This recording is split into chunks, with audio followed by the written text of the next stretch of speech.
As we know from Donald Trump's Twitter feed and from the reports from the White House, from Air Force One, from aides and current and former staffers, Donald Trump basically likes to watch TV all day long.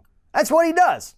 That's the only thing that this overweight 72-year-old man is capable of doing well, sitting down and watching TV. But here's the thing. Donald Trump likes to call all media fake news except for the media that gives him undying praise.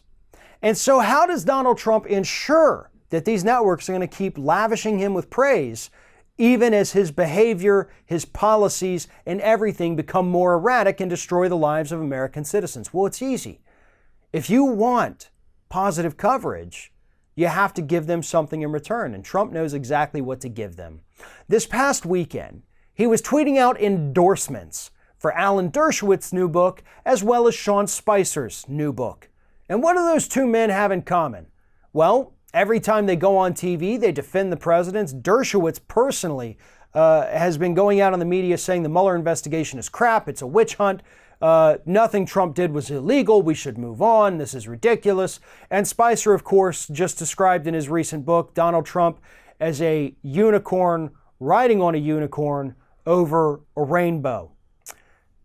It doesn't end there. According to the Hill reporter, just in the last 9 months, these are the book endorsements that Donald Trump has tweeted out on Twitter, and every one of them have given him enormous amounts of praise on their TV shows. Greg Jarrett, Jeanine Pirro, Andy Puzder, Ainsley Earnhardt, Howie Carr, Corey Lewandowski, Brian Kilmeade, Dr. Robert Jeffries. Just in the last 9 months, Trump has been tweeting out their book or taking pictures with them saying, I recommend this. He did it during the campaign. But here's the thing about all this. This is Donald Trump's way of repaying the media, repaying personalities or former staffers who have been supportive of him. The big question is it legal? And the answer to that question is maybe.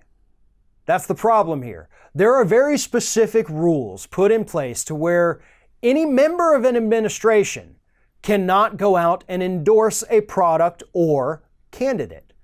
You know, Kellyanne Conway got in a lot of trouble for saying, go buy Ivanka's stuff. Yeah, you can't do that. You cannot interfere with private business. You cannot try to sway the public's opinion to buy one thing instead of something else. But here's the catch. Many experts agree that these rules, these ethical laws in place, do not apply to the president and the vice president. However, those have never been tested in a court. They've never attempted to do this. So that's the problem. Is it illegal? Maybe. I mean, according to the books, not necessarily, but the courts haven't ruled on it, so it could easily be. We don't know at this point. What we do know is that this is ridiculous and unusual behavior for a sitting president, but we know exactly why he does it. He does it because if he goes out there and helps them sell a few 100,000 copies of their book, they're going to be a hell of a lot more likely to go to the mat for him and say that all these investigations are bogus. All of these charges are ridiculous, and that Donald Trump is the greatest person to ever be a unicorn riding a unicorn over a rainbow.